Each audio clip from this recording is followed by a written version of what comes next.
On the 5-Minute Leadership Podcast, we are all about solving leadership shortages. And today it's a privilege to have the director of the Real Life Foundation, Mae Perez. Mae, welcome to the podcast. Thank you, Pastor Steve. The Real Life Foundation, Mae, we have how many scholars? We do have 426 high school and college scholars right now. Okay, 426 scholars, and our program is based on life, L-I-F-E, leadership, integrity, faith, and excellence. That's right. And, you know, we've talked about with Real Life Foundation, if we teach them to be leaders, teach integrity and excellence, but we leave out faith, and we're kind of missing the point. So how do you bring faith to our scholars? Our scholars come from really humble homes, and they've been raised in families where they're made to believe that because they are poor, they're going to die poor. Without hope, without ever believing that there's going to be a better future, these young kids just come to accept that that's the reality of their life, but not until they encounter being part of the program of Real Life. Because here we coach them even in the area of faith. And what does that mean? It's really inculcating in them that God has plans for them. Yeah. And so when they live their lives poor without ever believing that their dreams will ever come true, suddenly there's a way for their dreams to become a reality. And when that happens, them being surrounded with people who just really express the love of God to them, suddenly they say, so God is real? What is the biggest obstacle when it comes to faith with most of the students, the real life scholars, the students that we work with? Well, one of the challenges that they face is that when they are among the people who coach them, they read and they study the Word of God, and that just brings so much hope in their lives. But when they get home, it's suddenly a different picture.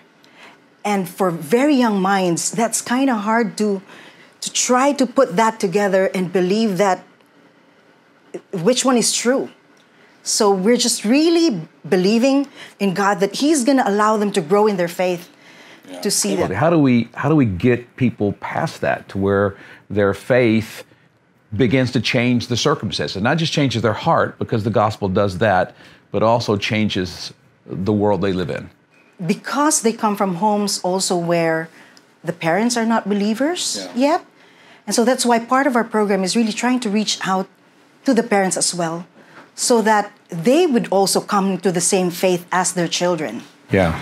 And you know, because these kids have begun to just stay strong in their faith, they persevere no matter what challenges they face in life, because even with scholarship program, life's not going to get easy for them. They come from homes where they're used to being rejected. But here, no matter what they are, they're never judged, they're accepted, they're embraced. People serve them and love on them. And so that's something totally new for them. And these people just really push them towards just growing in their faith in God. And that really has allowed them to accomplish so many things. Coaching in the areas of leadership, integrity, faith, and excellence. Those are the things that really changed their life. Because I think they know that they could go to another scholarship foundation, right? But here with Real Life, that's the thing that they most appreciate. And that's what we've always hoped to hear, that years later, that they look back and say the greatest thing that I got from this was not an education and an opportunity, it was faith, it was the gospel.